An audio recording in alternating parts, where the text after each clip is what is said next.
I was the first human to teleport. It was supposed to be a breakthrough, a miracle of science. But now I know the truth. When you tear a hole in reality, something notices. Something follows you back. Day 37 of isolation. The military facility they've kept me in since the incident is starting to feel like home. Not that I have a choice.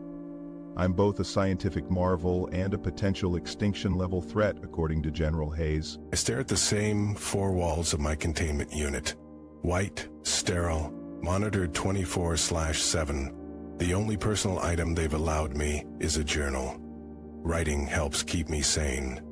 Helps me process what happened that day in the lab. They still don't believe me about the shadows, about what I saw in the in-between. They think it's psychological trauma from the teleportation process. I close my eyes, and I can still see it, that fraction of a second, when I wasn't here or there, when I was nowhere, and I wasn't alone. Dr. Reeves is coming for another evaluation today. Maybe this time she'll listen. The door slides open with a pneumatic hiss.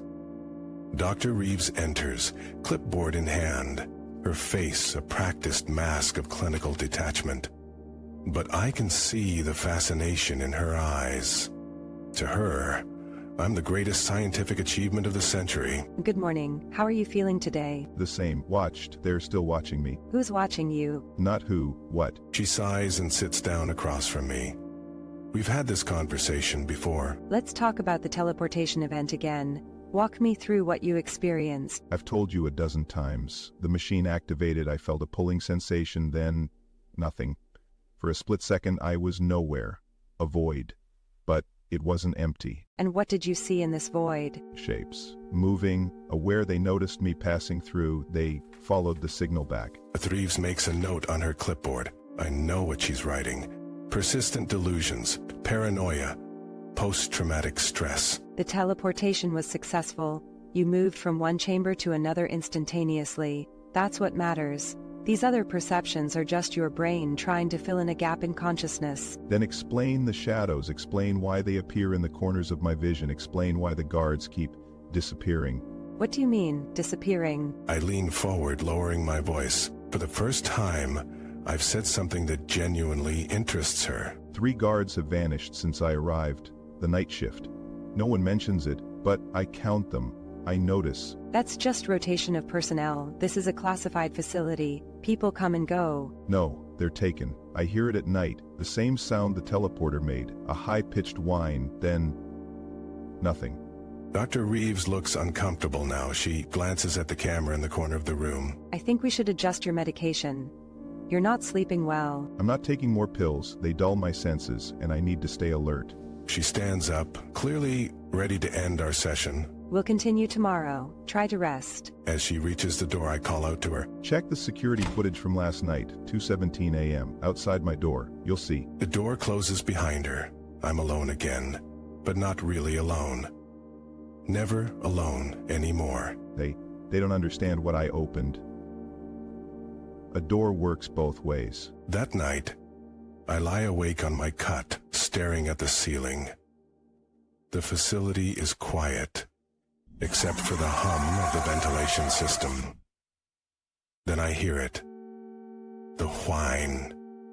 Starting low, then climbing to a pitch that makes my teeth ache.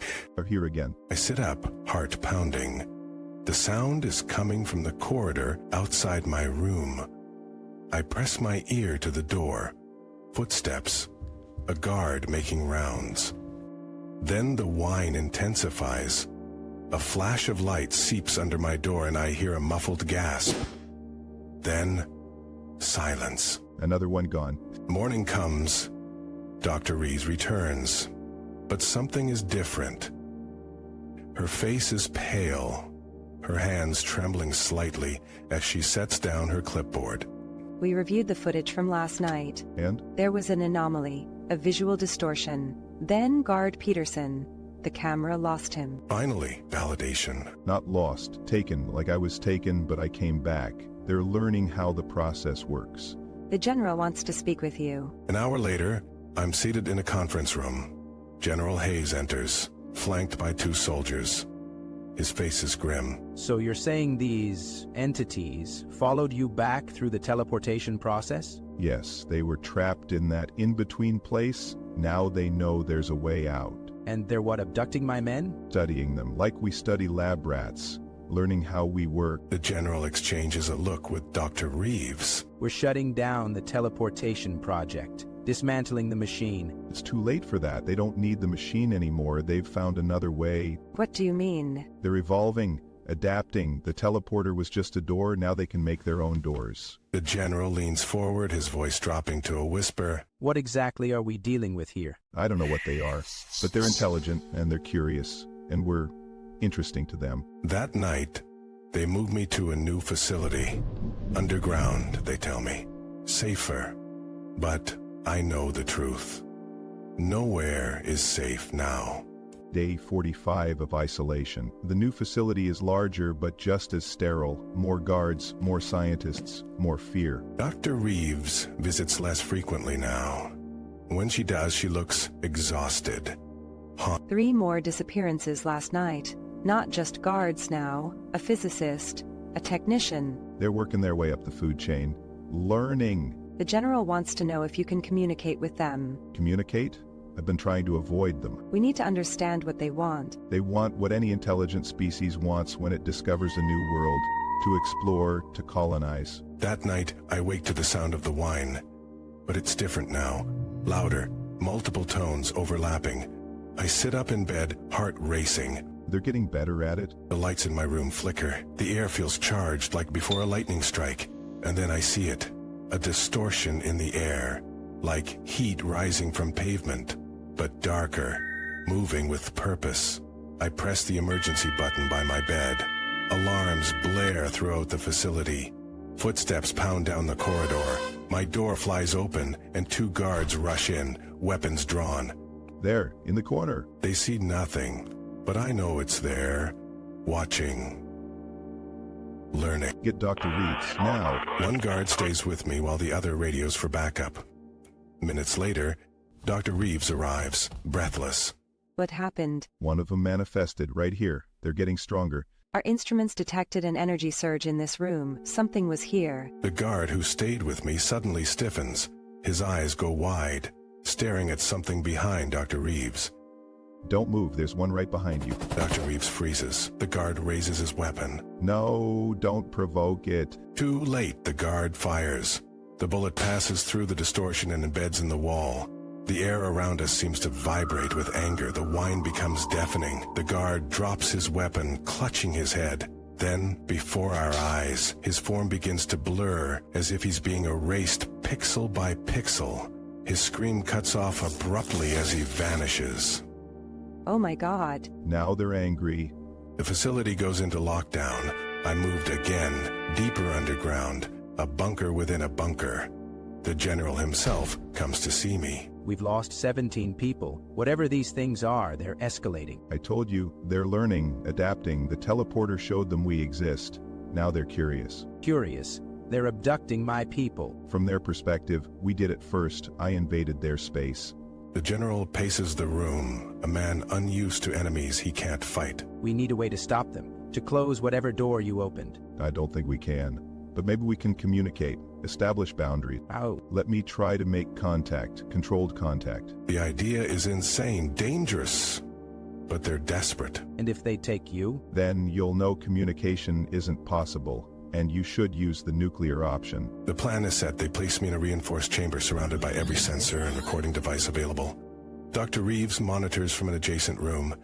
Are you sure about this? No, but what choice do we have? I sit in the center of the room, cross-legged on the floor. The lights are dimmed. I close my eyes and focus on the memory of the void. The in-between place. I know you can hear me. I know you're watching. I want to talk. At first, nothing happens. Then slowly, the familiar whine begins. The air in front of me distorts. Shapes form in the darkness. Indistinct, but undeniably present. We didn't mean to invade your space. We didn't know you existed, but now we need to understand each other. The shapes move closer. I resist the urge to flee. In my ear, Dr. Reeves whispers through my earpiece. The energy readings are off the charts. Something is definitely there. I reach out my hand, palm up, an offering of peace. The distortion hovers before me, then extends something that might be a limb, or might be a tendril of pure energy. Can you understand me? The moment our forms touch, my mind explodes with images. Stars, planets, vast empty spaces between dimensions, and hunger. Ancient, endless hunger.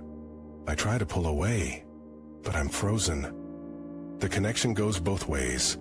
They're in my mind and I'm in theirs. I see what they want. Not communication, not understanding, consumption. No, stop. I hear Dr. Reeves shouting, alarms blaring. The door to the chamber bursts open. The general rushes in with armed men. The connection breaks. Get him out of there. They drag me from the room as the air fills with distortions. Not one entity now, but dozens, hundreds. The whine becomes a chorus, painful to human ears. Run, they're coming through. We flee through the facility as chaos erupts around us. Lights explode, equipment shorts out. People scream as they're taken one by one.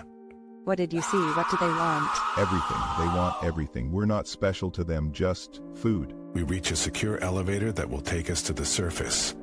The general punches in a code. I'm initiating the nuclear protocol. We can't let them reach the surface. And it won't stop them. They exist between dimensions. A nuclear blast is just energy to them. The elevator rises. Dr. Reeves looks at me, tears in her eyes. Then what do we do? We run. We warn everyone, and we pray they can't follow us all. The elevator doors open to reveal the night sky. Stars twinkle innocently above. But I know better now. I know what lurks in the darkness between worlds. They're coming, and they're hungry. That was 3 days ago. I'm recording this as a warning. The facility is gone. Whether from the nuclear option or from them, I don't know. Dr. Reeves and I are heading north, away from population centers. The general didn't make it. We've seen the distortions following us, growing stronger, more numerous. Teleportation worked. It was a miracle of science. But some doors should never be opened. Some boundaries should never be crossed. If you're hearing this, they're already here. They're learning our technology, our communications, our weaknesses, and they're hungry. So hungry. The whine is starting again. They've found us. Remember, if the air distorts, if you hear that high-pitched sound, run. Don't look back. Don't try to fight. Just run. Teleportation worked. Now they are coming. And God help us all.